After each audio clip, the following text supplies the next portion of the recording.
28th at 3:30. In attendance are my colleagues, Mr. Bowenstiel and Ms. Felton. And today, committee members, we have an election of the committee chair since it's the first meeting of the new year. Do I have any nominations? Yes, I'd like to nominate Ms. Weems. Okay, one nomination. Do we have any others? Okay, all those in favor of Mrs. Weems to continue being chair signify by saying aye. Aye. Aye. Opposed? All right, thank you. And then do I have a motion to adopt the agenda? So moved. Moved by Ms. Felton. Second. Seconded by Mr. Bowenstiel. All those in favor? Aye. Aye. Opposed? The agenda is adopted. And do I have a motion to adopt the meetings for December 18th? So moved. So moved by Ms. Felton. Second. Seconded by Mr. Bowenstiel. All those in favor? Aye. Opposed? All right, the minutes from December 18th, 2025 are adopted. All right, we have old business, policy 540, student-led assemblies. I guess, I'll go ahead and start this. So colleagues, on your desk is a rewrite that I did over the weekend. It is highlighted and lined so that you can see the changes from what LB had previously given us. And let's see, do we have that? Okay, and then our original version is right behind our agenda and minutes that Laura Beth had, so you can see the difference from both pages. Also, we had a colleague to also submit some suggestions too, and I did look at that, and I had that copied for you as well, and it's underneath in black print.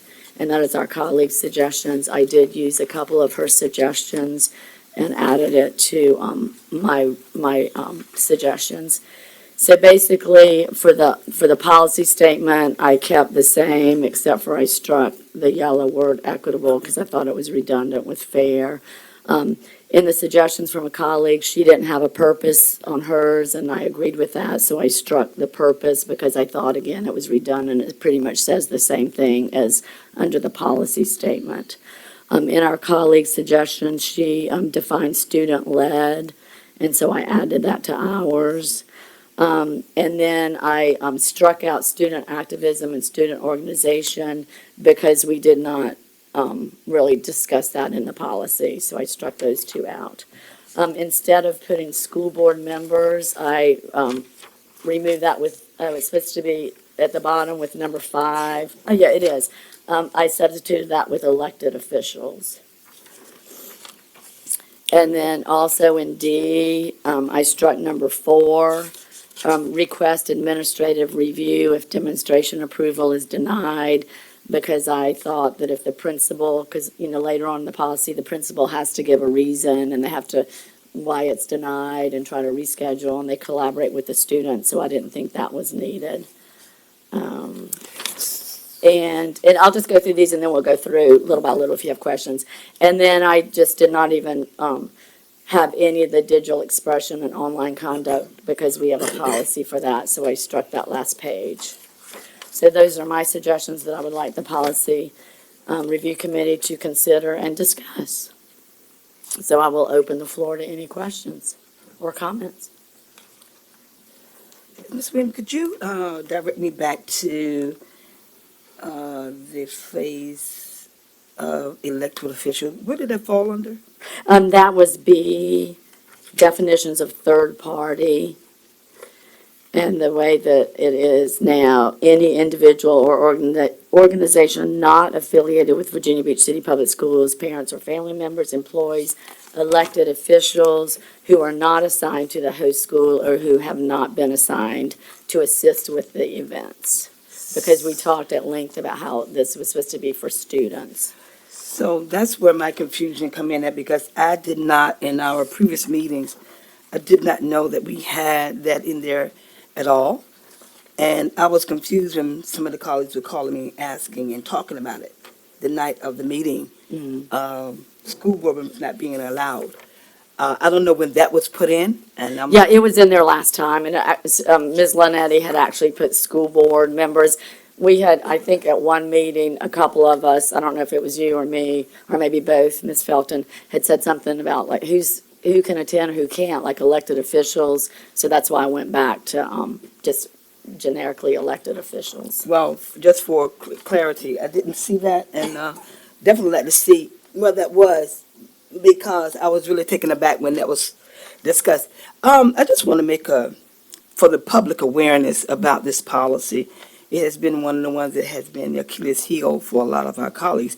Who is the colleague that has put forth these changes, the new one that's coming forth?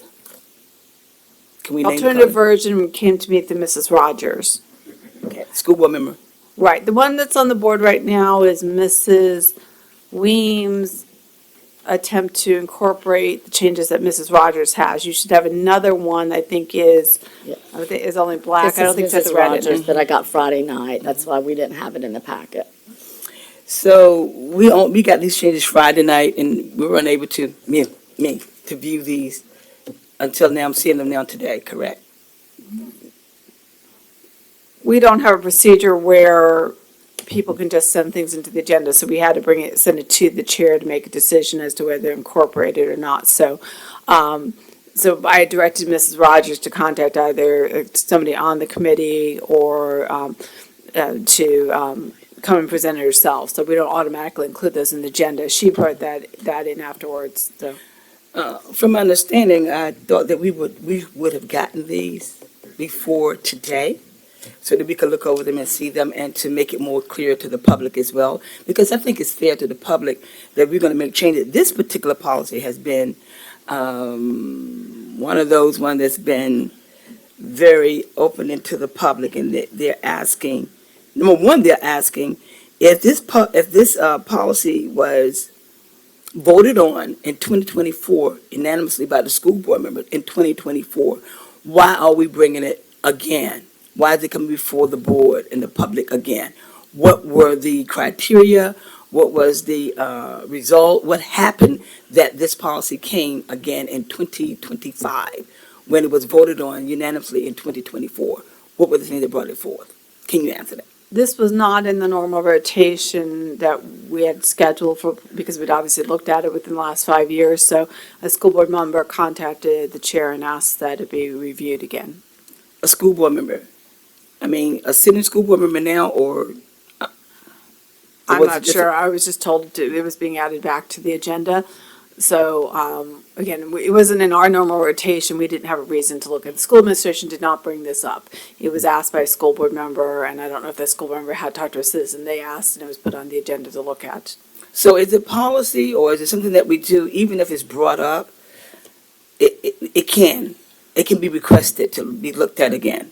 Your bylaws allow, school board members, citizens, and all to suggest policies that need to be looked at pursuant to your bylaws. We don't, as staff, make the decision. The only thing we as staff put on your agenda would be those that we've already agreed to in our normal rotation. After that, it has to come to the board, or to the committee members or the chair to decide to put it on.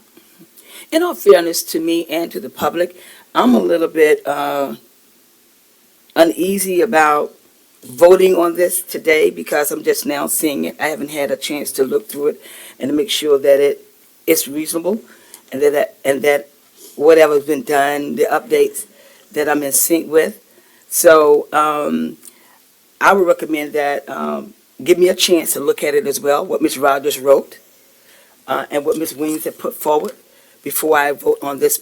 I will feel more comfortable in doing it as well. And I say that because not only does it affect the school board, but it affects the public and the students in what we're doing. And I'm not clear, or I'm not satisfied, in all fairness, and we use this in this policy a lot, fairness, that I would be comfortable with putting it forth without looking over the information that we have just received today. Ms. LB, when did you send this out on my rewrite to our colleagues? That one was not sent out yesterday, since I got it yesterday from you and rewrote it. This is the first time they are seeing it. Okay, you didn't email that out. Okay, I thought that I had requested that. I'm sorry. Okay, so And just to reiterate, the Policy Review Committee is doing business as it always has. If a staff member requests something that's not with the 5-year review, if a constituent, if employees, if school board members request something, it's up to the chair. And I think that I've actually reviewed everything that has been requested. Like, we've got 3, one from a school board member, and 2 from employees that I'm going to ask to be added in next month's agenda at the end. So this is how we have always done business. The school board does not vote on what's on our agenda. So, okay, thank you, Ms. Felton. Do you have any comments or any suggestions or changes? No, it looks good to me. Okay, so do I have a motion what to do with this policy?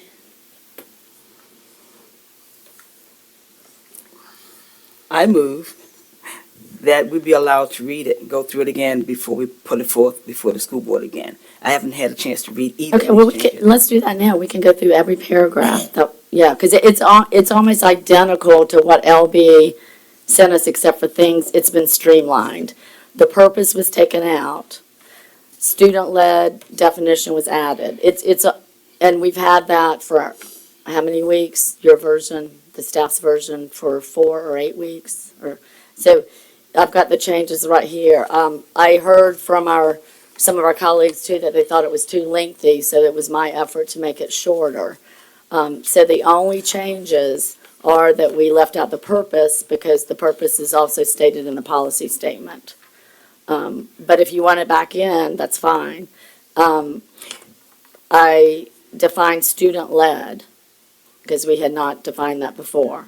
We had talked about it, and Ms. Felton was, we even changed the name to student-led.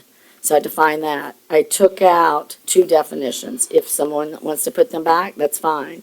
Instead of school board members, I put elected officers.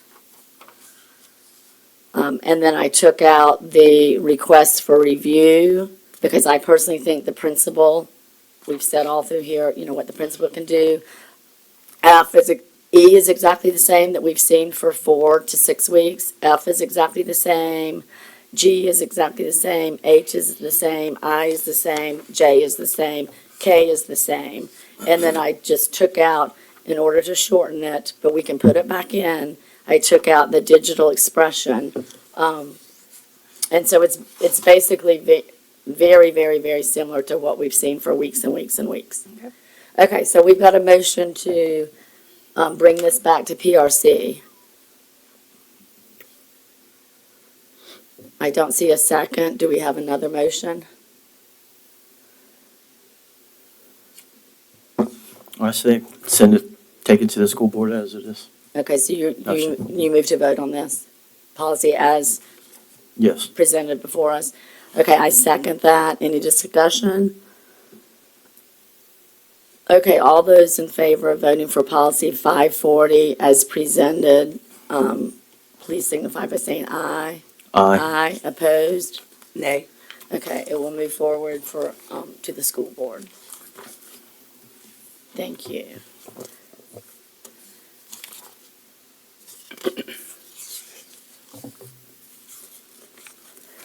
All right.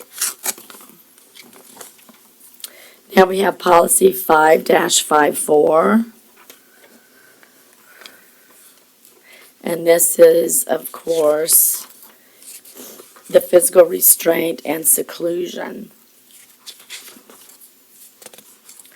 Do any of my colleagues want to open up discussion? I've got something, but I'll yield to my colleagues first. Ms. Weaver, I would like to hear the state policy. This is one you were discussing earlier, the state policy, what you're saying about this restraint. Can I add something that came from the school board? I want to clarify for you. This policy and regulation would apply to the special education rooms that we run in the school division. We do have the CSEP program, which is our joint program. We allow them to run classrooms within our buildings. However, they have jurisdiction over their classrooms and how they run them. I think there was some confusion at the board level that if we put this through, this is how we're telling our employees how we want to run the program. it was not designed to tell CSEP how to run the program because they're a contractor. So if you also intend to include CSEP classrooms or other kind of contractors, we do have private contractors who have separate facilities, we need to address that in the policy. This was how we run those classrooms that we staff the teachers for. So if what you want is to control the CSEP classrooms, which is some of what I heard at the school board meeting, then we have to write in here, it would either have to say something along the lines of Virginia Beach City Public Schools facilities will not have, I'm going to call them dedicated seclusion rooms, and any contractors in our building cannot have them either. Or you would direct that, we would not use them, and any contract we have will not allow us to contract with somebody who uses dedicated seclusion rooms. And that would include, if you went that far, it would include those programs that we have students in. Examples might be Plan B, which is out in Suffolk, and where we contract with that. I don't believe they have seclusion rooms to begin with. So the question is, are you more worried about those rooms in which are in our buildings, or we don't want any student either in our program or that we're paying for them to be in another program to be in a seclusion room? So you may want to think through that. As drafted, that does not address those outside programs. As in front of you, does not address that. All right, I do have a question for Ronnie. So with all the contracting agencies, we do Plan B, we do CSEP. Who else do we contract with? We have Dominion, we have Rivermont. Dominion, Rivermont, and Plan B are the three that we use more regularly. Those are private day schools. We don't contract with them. The city contracts with them. And we go through a process with, it's called FAPT. It's another type of meeting where they actually contract, they bill us. So it's a little bit different from CSEP, but I can share with you is the private day schools, those three in particular, do not use seclusion. Okay, that was going to be my next question. Thank you. Can you tell the public and the three of us the difference between a dedicated seclusion room and a room that's maybe called a chill out room, a cool down, a calming space, a timeout? Can you tell us if we have both of those in our buildings, and what is the difference? So again, when you go back and you look at the definition of seclusion, remembering it should only be used when there's imminent risk of serious physical injury. And then it's the involuntary confinement of students where they are prevented from leaving the room. That is seclusion. And so when you're talking about the rooms at CSEP, those rooms were designed based on the specifications of seclusion rooms. When you're talking about the Zen Den in different areas, that's more about an intervention. Students are going to that room. The lighting's typically different. There's music, there's sensory toys, there's bean bags. There's things in there to help them regulate their behavior. And there's typically a staff member in there with them. Many rooms, many of the rooms that I've seen in schools, the door is actually open when the staff and the students are in there. Like the last one I saw, a student came in and was interacting with a board, a game on the interactive board, and she just needed that physical movement to kind of help regulate. So they're two different things. And could there be more than one student in like a, what'd you call it, a Zen Den or Den or yeah. chill out room? Could there Yeah. be more than one student in there? I've seen more than one Okay. student. I think it depends on whether the space. Some buildings have a full class size. And do most of our elementary schools have the cool out, chill out rooms? I believe most. Yeah, I would say so, Ms. Weems, and just to piggyback off Ronnie, because we sometimes always discuss this from a special education lens and not general education as well.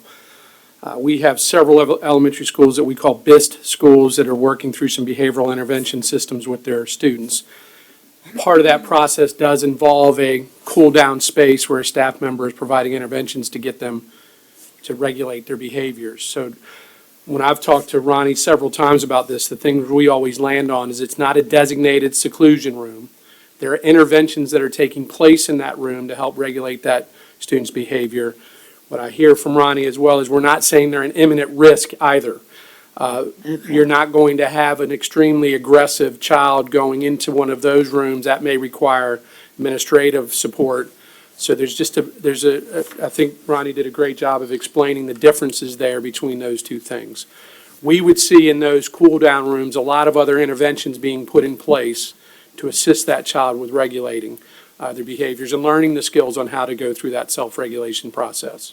Okay, thank you. That clears up a lot. Okay, and Ronnie, with the seclusion rooms, the spaces that we only use because this policy has been tightened up, you only use it after, all this has been done, when there's threat of injury and all that. With the seclusion rooms, how many elementary schools in Virginia Beach have a room? Whether it's CSEP or ours, how many buildings have a seclusion room?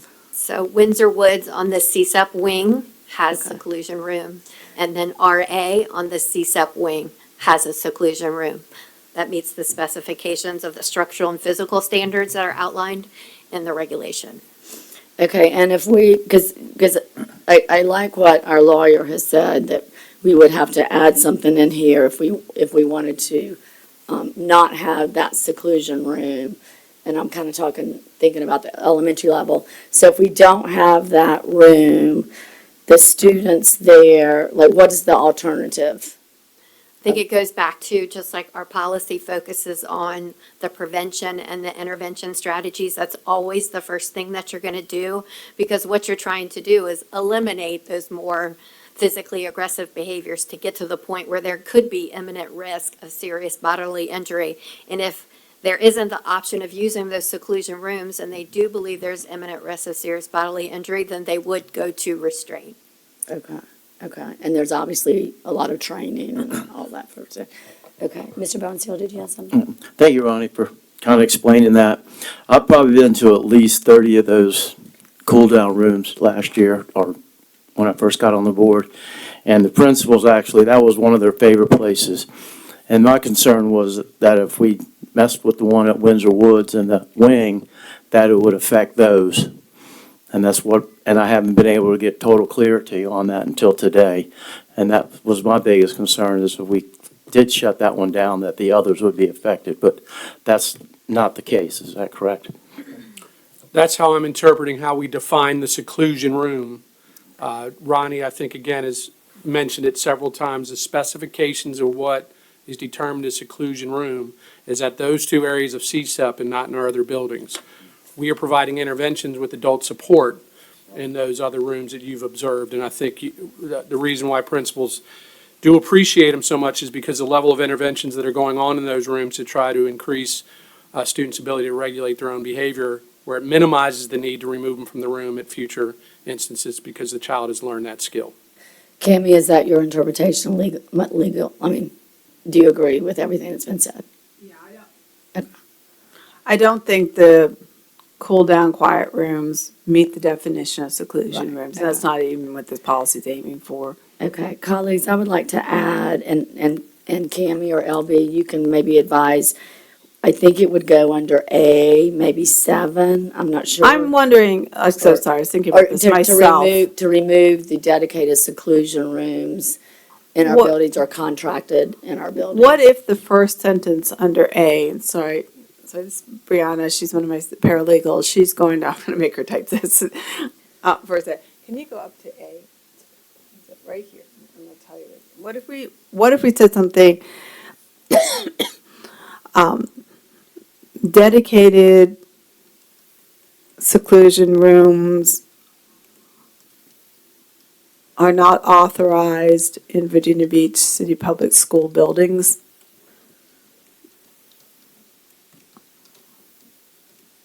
Which also applies to contractors using Virginia Beach City Public School buildings.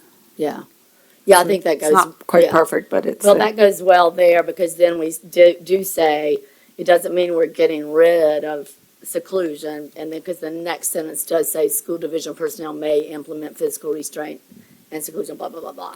So, Dr. Myers, makes think with me and make sure the dedicated seclusion room, and maybe this is Mr. Delaney too. I think that describes this, because I think that would be the only reason we would be using those rooms. To my knowledge, the ones that we're thinking of aren't used for anything else, correct? So dedicated seclusion rooms would be a good enough definition to clarify. I think the regulation, we really want to be specific on what we're defining as a designated seclusion room, in my opinion, so we can give the. We can flesh that out in We can give the regulation. comfort that we've asked here around those other regulation rooms not Right. meeting that standard. That would be what I would hope we would have in our regulation. I Yes. think that, and then, so then it goes on, the rest of it then you can use implement exclusion only under these circumstances. So if you had a child with a weapon, and again, it's not, a reminder, this is not just special education kids, and you had to put them in a room, Right. a bathroom or something to seclude them because we thought they had a very dangerous weapon. We can still do that Right, because right. it meets the following definitions under that. It's not something we will normally use, but it's just not going to be a room that sits there waiting for a child to come in for seclusion. But if we have to seclude because there's a dangerous situation, we can still do that. Yes, right. Any other questions? I've got one more for Ronnie, but I'm gonna ask my colleagues. Just for clarification, Ronnie, I just want to know, does this, could you define what we have at Princess Anne High School, that section there that they have for special needs? Does that fall under, am I right? Are you talking about the wing for the students with significant cognitive disabilities? Yes. Yeah, that's, those are classrooms very similar to what we have in our comprehensive high schools. Those are what we call the AAF and FAF classrooms, so the adapted academic and functional academic classrooms. But those are your students with significant cognitive disabilities. So there are some CSUP classrooms, those are more their autism classrooms in that, at Princess Anne High School, but I think the wing you're talking about is what we call the West Wing. yes, Yeah, yeah. that's just a program, and that's our program. And again, those students have the opportunities to receive those services in their home school, because we have those classes in the high schools too, but there are some parents that like that small community of that wing over there. So, yeah, that's different. Okay, great, thank you. And my next question, I just wanted, just for clarification for the public, this policy is being brought forth again by, is it, Special Education Advisory Committee had, to my knowledge, received some concerns by parents and citizens about looking at, this is not unique to Virginia Beach City Public Schools. The issues with restraint and seclusion have been a nationwide issue. If you know the history on this, the U.S. Department of Education started in the early 2000s asking that school divisions do this, to have restraint and seclusion policies in place. Not that you couldn't have, but you had to have specific restraint and seclusion policies. Some of the larger school divisions up in the Northern Virginia were required to enter into agreements with the U.S. Department of Education. However, a lot of us said, well, we need to wait till the Virginia Department of Education tells us what we can't do. Literally 11 years it took the Virginia Department of Education back and forth through the administrative process and the Attorney General's office. Finally, the Virginia General Assembly stepped in about 2012 and said, you must implement a restraint and seclusion policy. And once they did that, then we implemented the one we currently have, which looks very almost identical to what we have in front of us. That's the history. So this is how long this has been going on. What you've seen in the last 2 or 3 years is some of the Northern Virginia schools, because they've had incidences, have just chosen not to use seclusion rooms. I think at Loudoun, I want to say Fairfax, a couple of them have already put that in.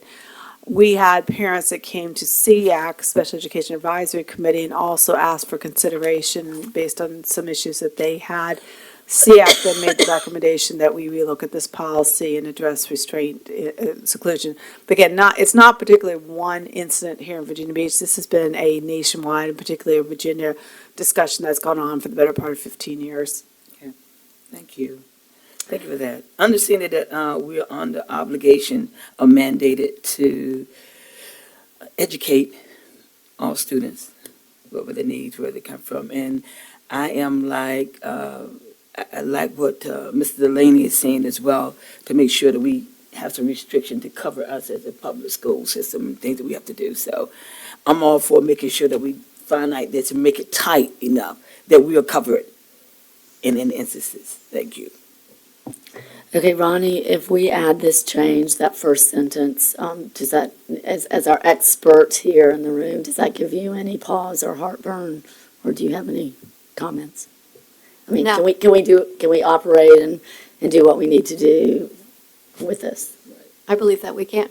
Okay, okay, and colleagues, this is dedicated seclusion room, so that means everywhere, so that means not just elementary, but are we okay with, at all levels? Or do you want to specify elementary, or does it matter? Does it matter? Yeah. Being that CAD is bringing this forward, will they get a clear understanding of what we are doing and how we're trying to move forward with this? I believe they're aware. Obviously, we're going to have a discussion with them. They're going to have to adjust their procedures. When you saw the reports we saw, we have very, very few that are Virginia Beach City Public School incidents as reported. Almost all of them were CSEP, so we'll have to have that discussion with CSEP about them adjusting their procedures. I do believe CSEP is well aware we're having this conversation, so they will have to make adjustments to that. And how they handle their students. But they do this with, they have CSEP program. Remember, CSEP's a joint regional program. They run programs in other school divisions in the region that do not allow seclusion. So we know that they've got the ability to do it. They're just going to have to adjust their practices here in Virginia Beach.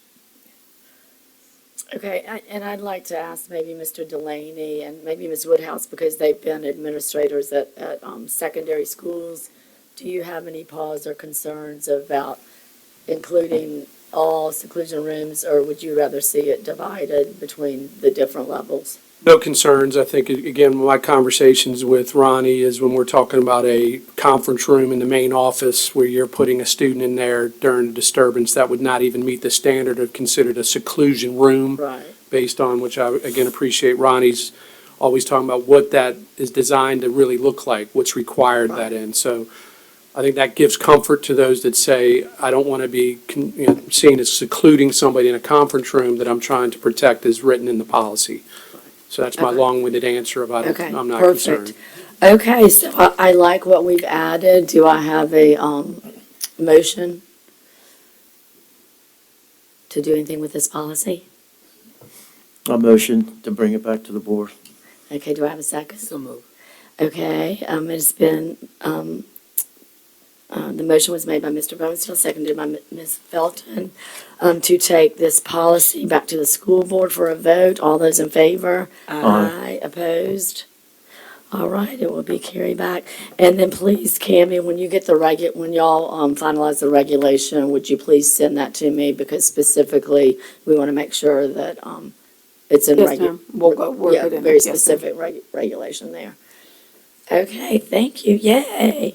That one's been, we've had that one for a long time. Thank you Sharon and Mark for hanging in there, and Ronnie and everybody. Okay, new policy 3-22, tuition fees. Okay, LB or Cammie?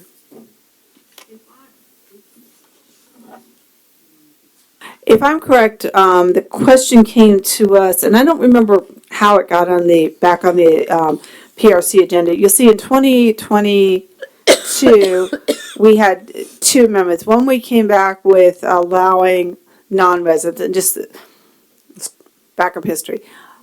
Fees, Virginia Code 22.13 talks about who can come to school with tuition free. And then there's another statute, 22.1-5, which talks about who you can allow in, but you have to charge fees for. Virginia Beach, we don't generally allow non-resident students in just because we know very well that there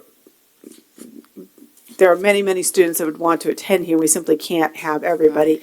And you're aware of some of the procedures for that. So one of the issues you put in was to allow employees, non-resident employee students to attend school. We added that. That was our first amendment in 2022. And then I want to say it was Mrs. Anderson who brought back that because we have CSEP programs running in our school and they integrate pretty much with our regular population, they thought we'd add CSEP was added. That was our second amendment to allow CSEP employees who go to school who work at Virginia Beach Public Schools who are non-residents to bring their children in school. I'm not quite sure how it got back on, but there was a request that we reconsider whether we would have CSEP employees in here. Again, I'm not quite sure why it came back up, but the current proposed amendment under Section B would be non-resident, full-time Virginia Beach City Public School employees strike out to include CSEP employees working in Virginia Beach City Public Schools will be allowed to enroll their children tuition-free. Enrollment will be contingent on meeting requirements set out in Regulation 510.1 and 514, which have to do with our custody rules and our enrollment rules. And then we would add, first section, 1, if a non-resident full-time Virginia Beach City Public School employee is no longer employed with Virginia Beach City Public School or is no longer a full-time employee for Virginia Beach Public Schools, a non-resident student of such employee may be allowed to continue enrollment in Virginia Beach Public Schools without tuition through the end of the current 9-week period, because we've had some situations where people have left, and how long would their student remain if they're no longer working for us? So we thought we would at least keep them to the end of the 9-week period. That would give their family an opportunity to decide what to do. 2, at the school principal's sole discretion, the student may remain enrolled in Virginia Beach Public Schools through the end of the school year. However, tuition must be paid for the remainder of the school year or any portion thereof that the student attends. Continued enrollment is contingent on good behavior, I think we struck out good. Condition on behavior, regular attendance, and academic progress, the provision of transportation by the student's family, and the payment of tuition.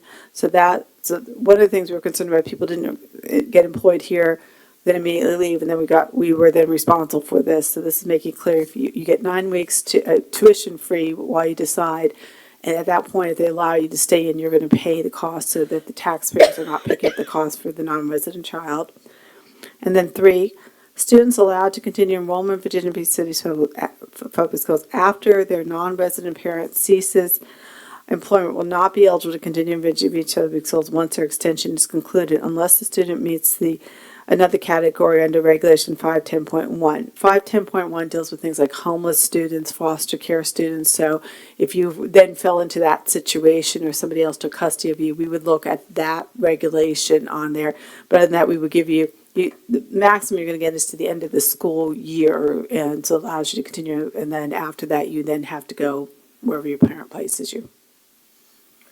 Okay, do we have any questions? Ms. Felton? If tuition was charged, how do we calibrate that? I mean, the criteria for tuition, how much is that? How do you do that? I just reached out to my office to get the fee for how much it is per day so that we could give you that information. So it'll be just a couple of minutes and I'll be able to answer that for you. I would like to know that, just for, general purposes. Yes. Ms. Woodhouse, did you have something to add to that? It looked like you did. Thank you. I just had I just caught something in the regulation that I was going to suggest when Ms. Felton completes her questions, be removed from here. It's just one word, regular in front of attendance. That is just conditional on behavior, attendance, and academic progress, because we already have guidelines with our out-of-zone that stipulates what behavior, attendance, and academic progress looks like. Regular attendance, I mean, regular for me could be every other day, and so Yeah. we don't want to define it to that level and degree. Okay, so that would be under under B2, my Yes, ma'am. colleagues in the red, just to strike out regular. And so it's just conditioned on behavior, attendance, academic progress. Okay, Ms. Felton, I'm sorry. You're fine, you're good, and I appreciate that. So I'm saying, would we want to put that code in there? So it could be there showing them that, is that necessary? I'm not sure it's one regulation or policy, but I could add it to the legal reference at the bottom. Okay. I mean, so it could be a reference there. I like the language that Ms. Woodhouse is using, and I agree, we already have a policy for that. And I'm just saying, just in case. Thank you. Can I Okay. just add one thing too, real quick? Yeah. We had this one go hand in hand with policy 514, so under new business C, just because of the CSIP situation and taking that out. So if you do want to look at 514 as well while we're discussing this one, we can pull that up and kind of work together with those. Okay, yeah, let's do that. Yeah, 514 is right behind here. Skip one, and then I think it's the next one, yeah.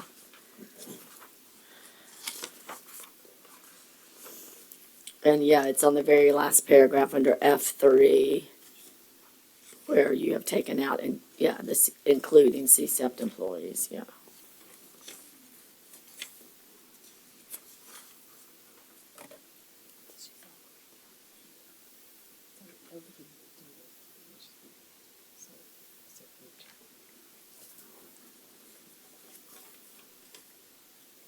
And I'm sorry, maybe I missed this. Why did we take out the CSEP employees? I'm not sure, that recommendation came to us, I'm not sure where that came from.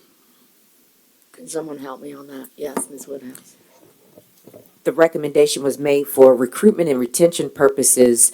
That is why that request was made in 2022 to have those employees who live out of district.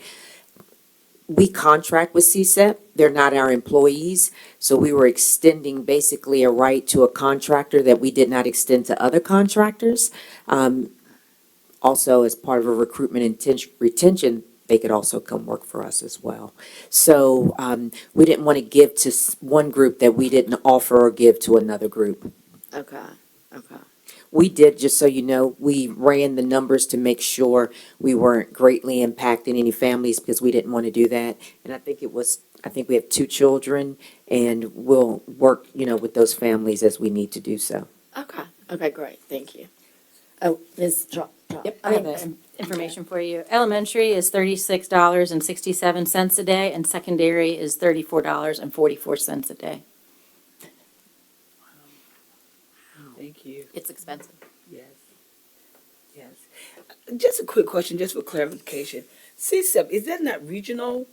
I mean, it's regional. Right. So, I mean, I'm looking at parents might they might live somewhere else, but they have to bring their child to this division because they don't have the accommodations. So, No, that doesn't work that way. CSIP has, I think, well, no, that's not true, because I do know we've done with TRAPE, we've had kids, we used to at some point. Most schools, divisions that are in the regional program have either dedicated classrooms or dedicated buildings within their school division. Now, I do think if they ran out of space and we had space, they could call us, I think, and do that. I'm not aware that we've done that in any years. I know with TRAPE, there was a point years ago, we used to do that. But to your question, Ms. Felton, I think what it's discussing is I'm a CSEP employee and I want my child to go to a VBCPS school. So I'll use the Windsor Woods example. I'm a CSEP teacher at Windsor Woods. I live in Chesapeake. My child could go to Great Neck Primary, but or Great Bridge Primary. I'd rather have him come with me to Windsor Woods Elementary and be a 3rd grader there. They would not be in CSEP. They would be in the general education of Windsor Woods. So it's not saying that they don't have the services of CSEP in another area. It's saying I work in Virginia Beach for CSEP. I want to bring my child to go to the public school in Virginia Beach. I think that's what you were asking. yes, thank you for clearing it up. Yes, yes. All right, any other questions or thoughts? Clarify on 514, is our attendance zone. It talks a lot about the procedures for, the only reason this is up for you to look at is because there is under attendance zone F, attendance zone criterion section F, which is your last page. It does refer to CSEP employees, and they're just, because we struck that out of the other policy, so there's nothing else in here unless you wanted to know about that. Right.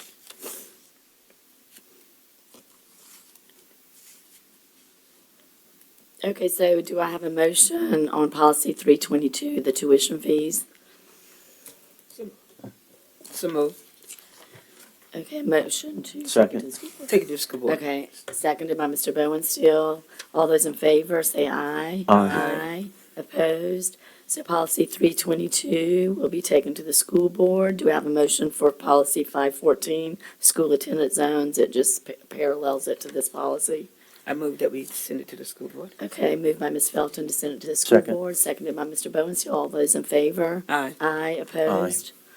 All right, policy 397, naloxone administration.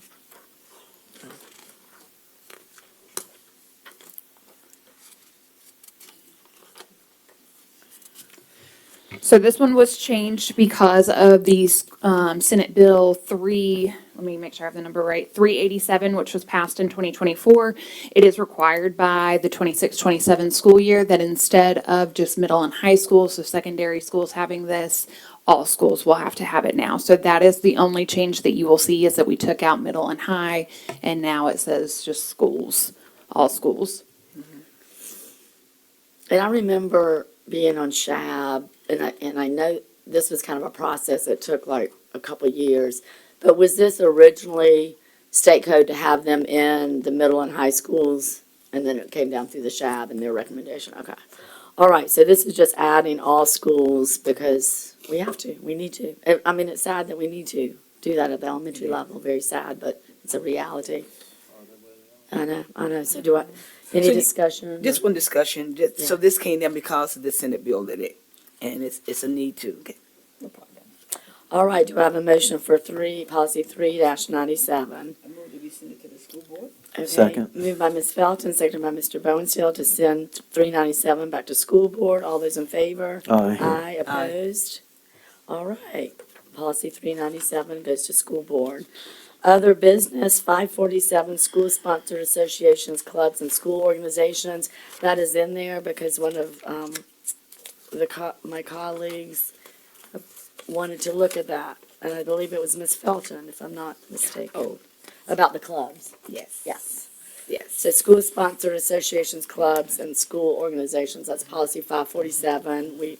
So does anybody want to comment on this? Maybe Mr. Delaney, we've got a very specific specific ways of which school, clubs may be. I want to comment before you you, first, Ms. yeah, Welch. I just want to say that this, bill came up, this was asked to come up, one of the, mothers, parents wanted to come up because they see how our schools are transitioning with different clubs and things, and they wanted to be sure that we were on board to, make sure that the students were moving in the right direction. So, if Mr. Delaney could speak on this, because after going through the policy, I felt okay about it. I felt that it covered everything that we needed. I felt that it was explanatory, it was plain. So my concern is to Mr. Delaney and to you, Ms. Woodhouse, being you all been inside of the school buildings, you are administrative, give me your feedback on it. But I am, if you want to make changes, so we'll listen to it, but I am, with going through the bill, I am satisfied with the way that it reads now. Yeah, I agree with you, Ms. Felton, and I think, when you look at the language in the policy, I think it's really important for folks to understand the process that schools or students must go through to be approved as a club. Particularly when you look at number 3 there, they have to have a constitution, a statement of objectives approved by the principal and on file in the school office. And then number 2 would have to be sponsored by a faculty member. And that does not mean that the faculty member agrees with necessarily why the students are putting this club together. They're just saying, I will give them a space and ensure that they're following things such as applicable law, policy, and regulations, that they're maintaining a respectful environment, that they're accepting other viewpoints. And this policy's been around since I was a teacher in schools, and just felt like it's a very strong way that really helps us meet what we try to do with the Future Ready profile and our strategic objectives with student involvement in extracurricular activities. And I think it's really a standard bearer for what we expect of our club. All right, yes, it's been a while since I had read over it, and I think it's very clear, and, I don't have any reason to change it or to take it anywhere. Thank you, Dr. Delaney. Dr. Delaney, you're gonna have to do something about that, Dr. Delaney.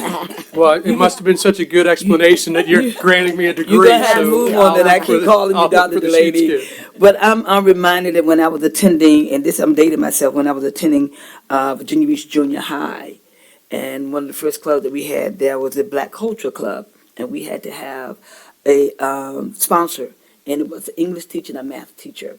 And it grew into, a phenomenal club at that time. I don't know if they're still moving with it, but I'm dating myself when I said Virginia Beach Junior High. Well, I was there, but, and I'll just conclude since you're sharing that, but I think that's a great example of what maybe landed where you are today is in that aspect of that club and that, the ability to engage. So I think that's a great example, Ms. Thank Felton. you. Appreciate it. That's my respect for calling me doctor. I figure I got that back. There has been some concern, we've had people calling, why is staff members there? For liability insurance purposes. Yeah. We don't want a room full of, sixth graders meeting together and they're jumping off the walls. We don't yeah. have anything there. So this club sponsor is not necessarily to put a point of view, is to make sure we have an adult in the room, to make sure things are safe. Yes. And number two, under B, number two, number three spoke to my concern, and I was satisfied. Thank you. All right, okay, and I asked LB to, type up the 225 highlights, and so you see that, that we've reviewed 73 policies, 51, need to be reviewed to meet the 5-year requirement, and then there's 19 policies, 2 bylaws, and 1 appendix reviewed that were not in the 5-year review. And then you've got, all the policies listed right here that we've reviewed, so this committee has been doing a lot of work. And then, everything that needs to be addressed. And I just wanted us to see that, because I know there's been some misinformation, about how this committee works. And again, we look at policies, that will have to be looked at because law or code has been changed. If a parent brings something up, as Ms. Felton just stated, if a constituent, if an administrator, if a teacher, if school board members, or if it's a 5-year. And since I've been chair, we've looked at everything that I can remember that anyone has brought up. And so the fact that some people are saying that this is not transparent and we're not doing anything is just false. This is probably the most transparent committee meeting there is, because we have them televised and we read over everything and we come back and we redo it again and again and again until we get it right. So I just wanted y'all to see this so that you too can realize, what a good job that we've done and that we're working hard, and the public can also review which policies have been looked at and which will come in this following year. Mrs. Baines, if I can also clarify for the public watching, our website has all our policies on them.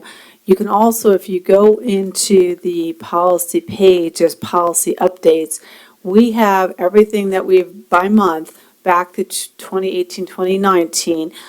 So you can go see the red line version. So if you're worried, because people ask us all the time, it's right there. You just have to go to the program update. You can look at, if you look at the end of these policies, and it tells you that we, all the times we've amended at the end of every policy and regulation.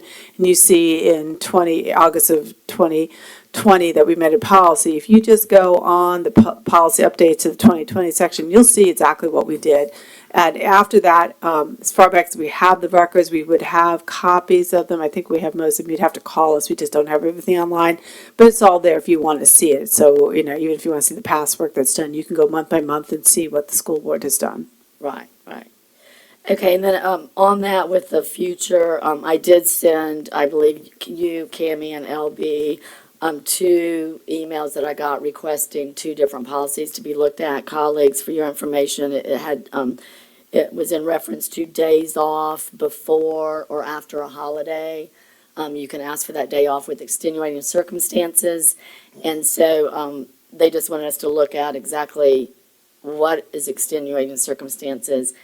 And I have a feeling that we've already done this one, but I just had to double check. And then also sick days bank. There were some questions about the sick day bank's policy. So again, if we've already done it, but I just wanted to send that because 2 people did request that. And then also it's been requested to look at the one-to-one, the policy on one-to-one technology for our kindergarten, 1st and 2nd grades, I think. That's been requested to look at that as well. And I will tell you to keep an eye on General Assembly. We obviously won't be done the next month or 2, but once we have an idea of what we'll be finalizing, since it's a short session, we're gonna start redrafting and start bringing things to you. Right, exactly. Okay, anything else for looking ahead? All right, and colleagues, if you would get your calendars out, our next meeting is scheduled for February 25th. Unfortunately, I have to go to Orlando in February. I thought I could fly out Friday morning, but my plans have changed and I have to fly out Thursday, evening, and so I'm not gonna be able to, make that meeting. We can still go along with it and I'll get a substitute, or we can reschedule at your preference. Is there a timeline, Ms. Reed, because, I'll agree, if you have to do it, you have to do it. Can you do it? Like earlier that day, or like a different day? If you have time, Yeah, can we, no, not earlier, that keeping it. I'll put you earlier. I could probably, if, could we meet earlier on the 26th, like at 1:15? Or do you have, I can do that, can you meet, can staff? 26. That's Thursday, the 26th, instead of 3:30 at 1:15. Some of us have the 403B board. Are Okay, you on that, that's why we Cheryl? put it- But I think that's why we put it at Yeah. 3:30. we have another committee meeting at 1. Yeah, okay, how about the next week? I could do Wednesday, March 4th, or Thursday, March 5th. How does that look for everybody? March 4th is good, and 5th. Does Wednesday have a student discipline committee? On March 4th, On March 4th, right. that's a Wednesday.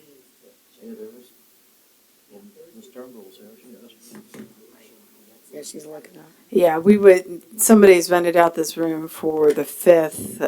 They need this room and we have to, for the ability to, publish this, we have to use this room, so that's not gonna work, but the How 4th. about the 4th, Ms. Turnbull? We can avoid that day if you're right, but it is a slated, What time is this? It's still tight. Is it 9? Wednesday committee. Is it is yours at 3? Are you?